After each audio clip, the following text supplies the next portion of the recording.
Hi, and welcome back to the Jill Vin Show. This episode is a little different. You're just going to hear my voice with an image. If you're watching on YouTube, I actually recorded this earlier this week in real time while I was getting dressed, and it wasn't planned, but when I get a nudge or to do something, I just go with it, and that's how I like to roll.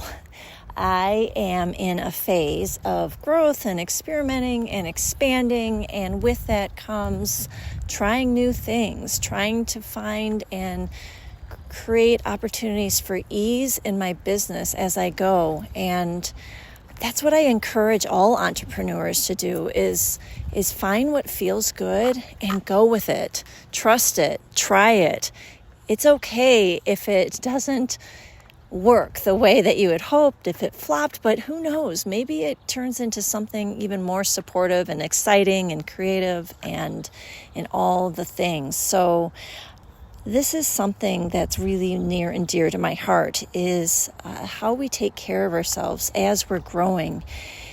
And that is also why I am, at the time of this recording, creating a new program called Align to Expand to support entrepreneurs, soul-led entrepreneurs who are in this phase of going from, gosh, I know I have an idea, I want to make this work, and yet I still get stuck and overwhelmed, and it's like I'm getting in my own way. So if that describes you, head over to my website at jillvin.com and sign up for the waitlist so you are the first to receive information about the program and the first to be alerted when enrollment opens. I am excited to connect with you and support you on your journey of being an incredible business owner, entrepreneur, because your vision is meant to come to life.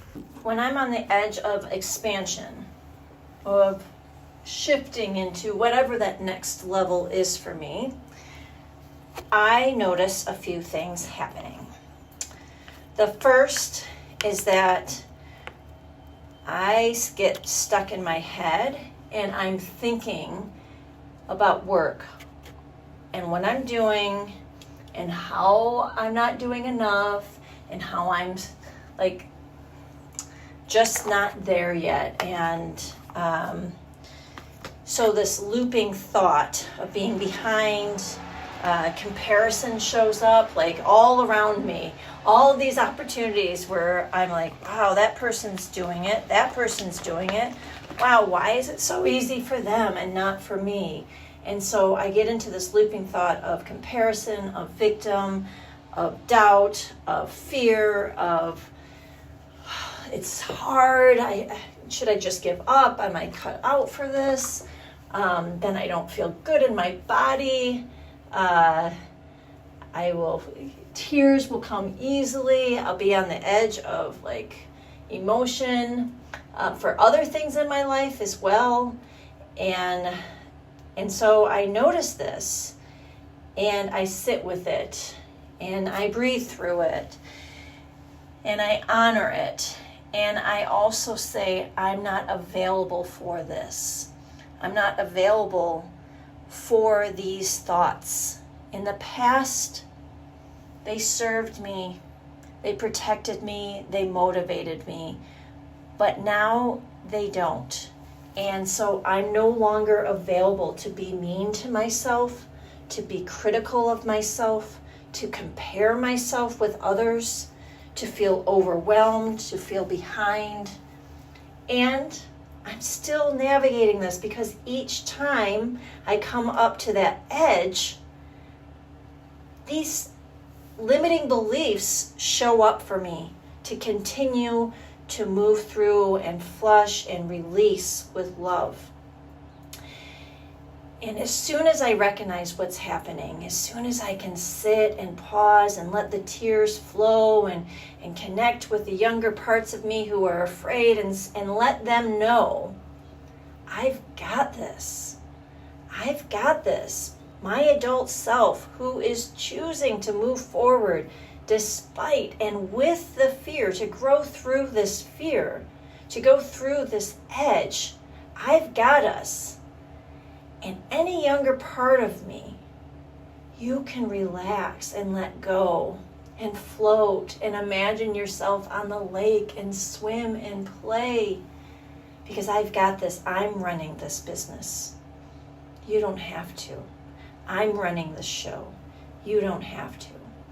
And when I allow those tears to flow and I allow it to release and I acknowledge and even say out loud what's happening, that's when the shift happens. That's when I release and I move forward and my mind stops spinning and I'm able to be present, fully present in the conversations, in the activities, in the relationships, in the play, and in the silence. And it's beautiful. And sometimes I don't even realize that the shift has happened. This happened this last weekend where I connected with some people for a happy hour in a friend's yard. And as I was sitting there and listening and being present and engaging and enjoying the moment, the person next to me, before she left, she said, "And what are you up to now? How is your business going?" And I, in that moment, realized I hadn't been thinking about work. My mind had quieted. It had released, it had quieted, and my nervous system was back online in a safety and feeling safe. And it felt so good. And so I'm seeking for more moments like these where it feels good to not be thinking about work. Because when I'm not thinking about work, I'm enjoying, I'm living in the moment, I'm in ease, I'm in faith, I'm in trust. I believe in myself and I believe in the business I'm creating and I believe in the impact that my coaching has on the people who I connect with. And I have so much gratitude for being in this moment at this time in my life to be creating an aligned business that has such a capacity to support others, other visionary leaders, other parents, other professionals, other people who know they're meant for more, but aren't sure how to get there. And this is why I do this work, because it feels good. It doesn't feel good in the moment of doubt. It feels good when you can acknowledge it. You can love on the parts of you that are afraid, and you can move through it. And you can feel what it feels like to be content, to be open to receive, to be open for support, to be open to give from overflow. And this is what I wish for you. This is what I wish for you and all the people in your life, to have moments where you're not overthinking, to have moments where you are so sure that where you are in this moment is where you're meant to be, and that your future vision is inevitable. Thanks for listening. This has been an experiment, like I said. If you've gotten to this point, I appreciate you. Stay tuned. Next week, who knows what it will be? Maybe something more of the same. Maybe it'll be something different. Always evolving and growing. And that's what it's like to be an entrepreneur, a business owner, a creator, a believer in big things in life. And so I encourage you to get out of your comfort zone, try something new, see how it goes. If you don't like it, set it aside, or maybe you'll be surprised and you can keep going.